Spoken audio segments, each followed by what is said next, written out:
Modern World History students, this is Sanchez with our second flip lecture looking at Unit 1.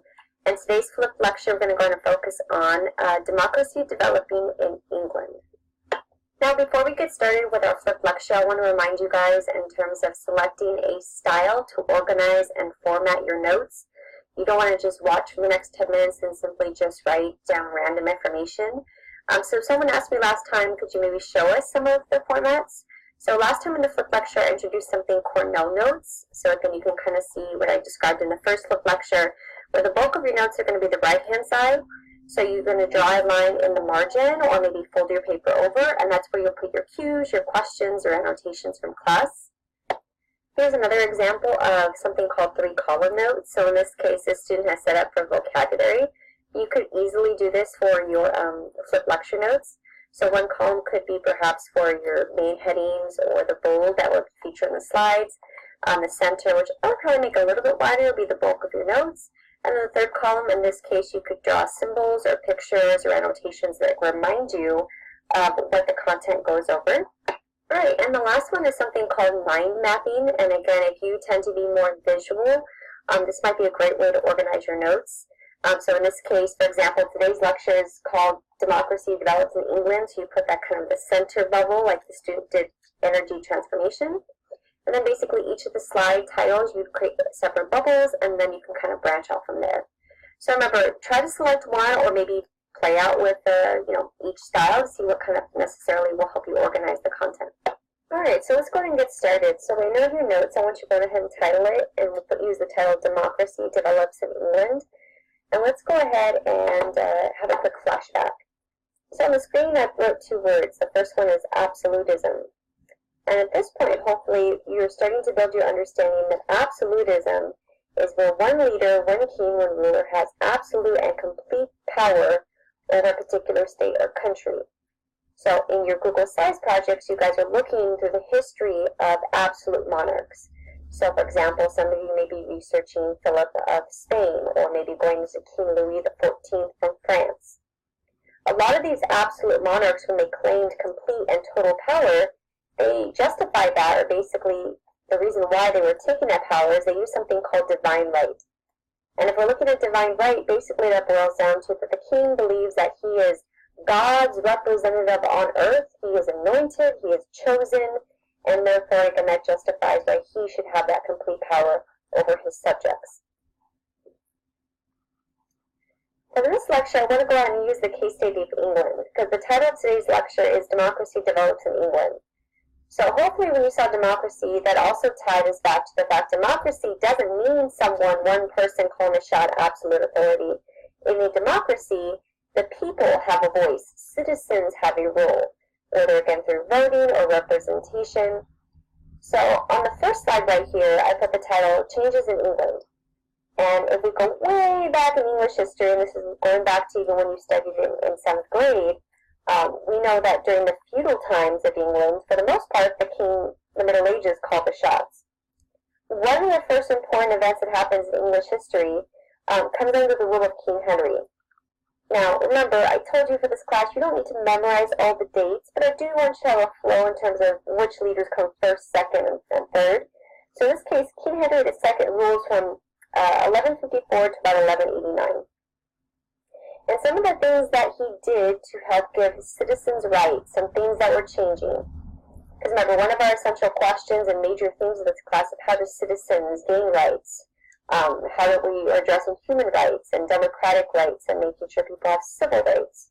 So in this case, under King Henry, we have to develop something called common law, which sounds pretty simple, but in essence, under King Henry, we actually in England have the first time where everybody's united under a single legal system. Now, we take for granted the United States, again, if we break the law, we know, okay, it's against the law in the United States, or it's against the law in California. But in the medieval period, we didn't have that necessarily, that system of uniformity.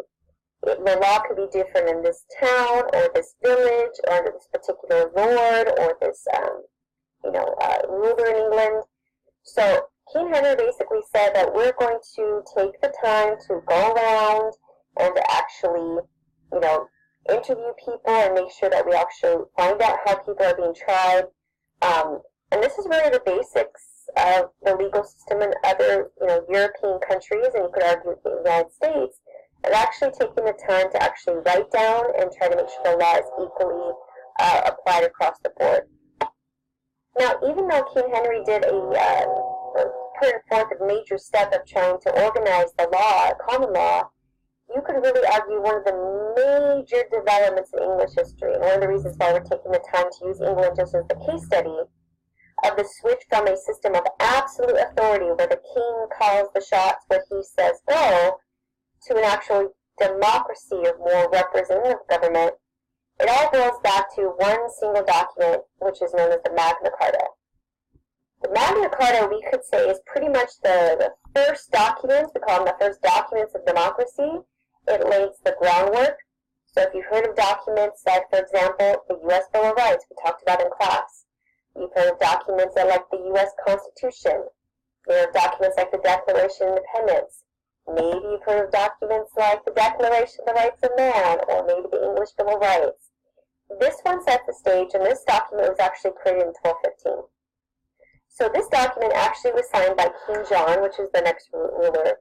And in 1215, at this time, a lot of the nobles, a lot of the people that were loyal to the king at the time, felt like the king was making some decisions, and rightly so, because he was the absolute monarch, but the king was making some decisions that weren't benefiting these lords and these English subjects that answered to the king.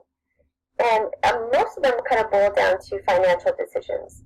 A lot of these lords were tired of raising armies and raising money to basically fight these wars that King John wanted to get involved with, because King John was basically raising taxes all the time to pay for those expensive wars. Alright folks, I'm going to go ahead and pause right here, and we're going to go and take it to a video clip just for some of our visual learners of the importance of Magna Carta.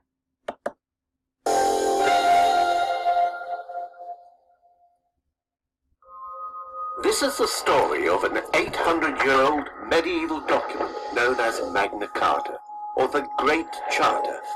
It's one of the most famous documents in the world. But how did this old piece of parchment become such a powerful symbol of our rights and freedoms?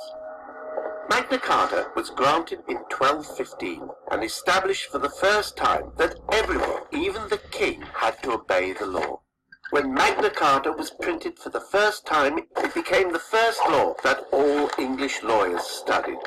But many people didn't realize its significance. Shakespeare wrote a play about King John in which he failed to mention Magna Carta. In the 1600s, English lawyers used Magna Carta to challenge King Charles I. At this time, the king could ignore Parliament and imprison anyone who opposed him. Inspired by Magna Carta, Sir Edward Coke wrote the Petition of Right, which set out to limit the king's powers. Around the same time, Magna Carta was taken overseas to America by the first British settlers. Many American colonies based their own laws on Magna Carta. Then, in the 1770s, the Americans fought for independence from Britain. Magna Carta became a symbol of American liberty, and its principles were echoed in the Declaration of Independence and the Bill of Rights. In 18th century Britain, Magna Carta was used to protest against the censorship of the press. At this time, people could be imprisoned without trial for criticizing the king. When newspaper publisher John Wilkes was arrested for insulting King George III, he used Magna Carta to fight for his freedom. He claimed that ancient English liberties were under threat. Wilkes's campaign showed Magna Carta on everything from posters to teapots. You could say that Magna Carta went viral. In the 1800s, very few people had the right to vote in Britain. A nationwide movement of working people known as the Chartists, inspired by Magna Carta, created a People's Charter to fight for all men to have the vote. Then, in the early 1900s, the suffragettes used Magna Carta to argue that all women should have the right to vote too. Increasingly, people across the empire argued for rights equal to those of British citizens. Gandhi fought successfully for greater freedom of Indian settlers in South Africa.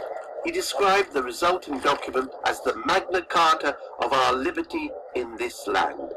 In his famous speech from the dock, Nelson Mandela declared his admiration for Magna Carta and for Western democracy, which he contrasted with the oppressive South African regime. Perhaps the most significant influence of Magna Carta today is the Universal Declaration of Human Rights. Written after the atrocities of World War II, the Declaration states that people around the world are protected by fundamental human rights, regardless of their citizenship, race, gender, or beliefs. Eleanor Roosevelt famously said that the Declaration may well become the international Magna Carta of all men everywhere. Although very few of Magna Carta's original clauses remain valid in English law, it continues to inspire people worldwide. Not a bad legacy for an 800-year-old document. Alright folks, on the screen right now I've placed our 4 questions that I handed out in class, which is just your accountability piece. So by watching the flipped lecture and again going and taking notes and reviewing the video, you should be able to answer the following questions. So question number 1 is, what is common law and English history? So we talked about breaking that down. What is common law? Who created it? How was it organizing the legal system? Number 2, Magna Carta. I'm just asking some basic facts. Make sure you understand who signed this document, which is King John. When did it occur? 1215. And maybe 1 or 2 sentences on why King John signed this document. Number 3, name one document that the Magna Carta is influenced. Again, through the flipped lecture, I talked about many documents of democracy, we call them. And then finally, the last piece taken from the video, how is the Magna Carta important to our discussion of universal human rights? The last clip kind of tied it in nicely of how Magna Carta, you could argue, influences that universal declaration issued by the United Nations.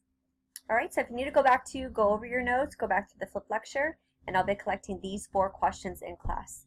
Alright folks, I'll see you guys in class.